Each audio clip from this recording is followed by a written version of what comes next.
Tony Sanchez was a rather normal 12-year-old boy. He liked watching baseball, eating pizza, and above all else, making new friends at other children's birthday parties.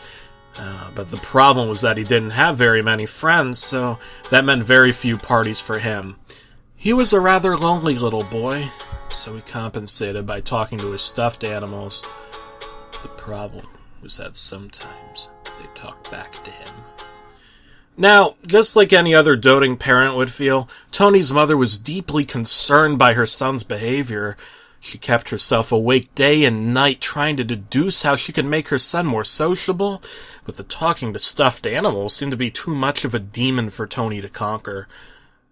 When all seemed lost, she thought about her son's all-time favorite pastime, playing his 8-bit NES, or Nintendo Entertainment System.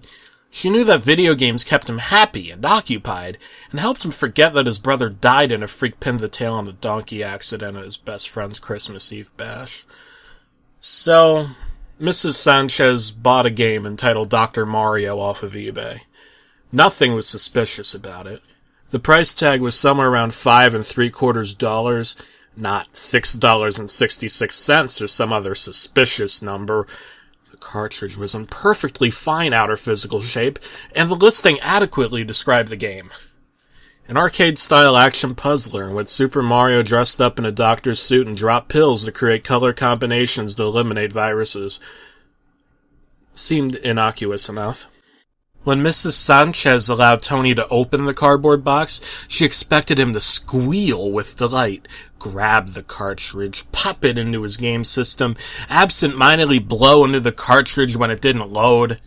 All that does is damage the cart. Pour alcohol into it after calling the Nintendo hotline for advice, and then get the game going, squealing with delight again at all the beautiful colors and control of dropping the pills down and sideways. But instead he screamed in horror. "What's wrong with you?" shouted Mrs. Sanchez. She knew her son had some sort of developmental challenge, but screaming at an NES game did not fit the disorder description. "Sparky says no," Tony replied. Sparky was Tony's stuffed polka-dotted aardvark, who he hugged and cherished more than almost anything else.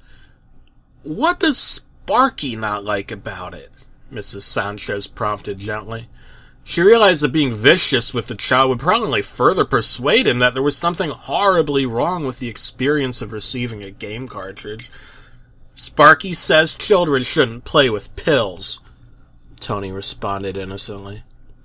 Mrs. Sanchez paused, lifted a brow, and then she smiled. Tony, I don't talk to strangers. I look both ways before crossing the street. And I don't take pills unless Mommy says it's okay." "Mommy says it's okay, dear. Now play. Have fun.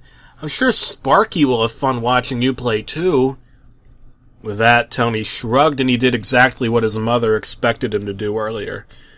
The only thing that was odd was the alcohol. Well, not the alcohol itself, actually, but there was an unnerving feeling in the air when the Q-tip applied it to the cart. Well, whatever. Mrs. Sanchez hugged Tony goodbye and went to work at the club where she did pole dancing to support the family after her husband left for a repo woman. Repo was his fetish.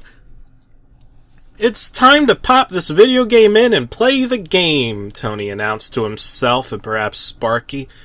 Tony was going to pick 2-player game mode, but Sparky didn't want to play.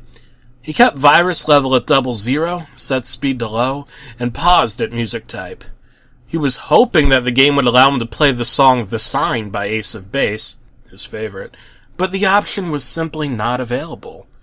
Tony knew that fevers made you sick and that chills didn't feel so good either, but he didn't want to turn the music off. This meant that none of the music options were satisfactory to him. In his imagination, though, Sparky rose to his aardvark feet and popped in a Linkin Park cassette, so things were still pretty okay. Until it happened. Dr. Mario, with a pill in his hand, mouth agape. Mom's word or not, this startled Tony like nothing other. Feed us, Tony! The viri, that's plural for virus, pleaded to Tony. It was difficult to tell what was in his mind and what wasn't. And why in the world would the viri want him to feed them pills? Didn't they know that the pills were designed to erase them for good? A text box appeared on screen. Tony had never played Dr. Mario before, so he had no idea that this was considered abnormal.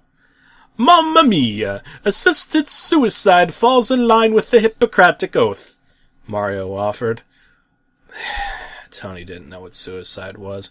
He figured Mario meant sewer-side. He guessed it made sense because viri were dirty things, and maybe they lived in sewers or something and needed to get from one side to another. Well, okay. I'll do it, Tony spoke to himself confidently. Sparky chewed his own fingernails in fear, knowing exactly what would happen next. 2 pills in the jar. A yellow virus. Using a horizontal and a vertical drop, Tony stacked 3 yellow half pills in a row. The virus died. And there was another text box. You'll give me alcohol. I give you something that goes good with the alcohol. Here's your prize. The colors of Mario's text were that of a satanic flag, and most of the vowels of the message were replaced with pentagrams and crudely drawn ASCII-style goats' heads. But Tony had no way of knowing what that all meant. Tony opened the cart tray of his NES. And he screamed. 'Cause there it was. A real-life bottle of pills. Tony freaked out. Mom's gonna kill me! I can't let that happen! Another text box from Super Mario himself appeared. It's okay, Tony. Remember what I said about the doctor's oath. I'm going to end this story without offering the details of what happened next.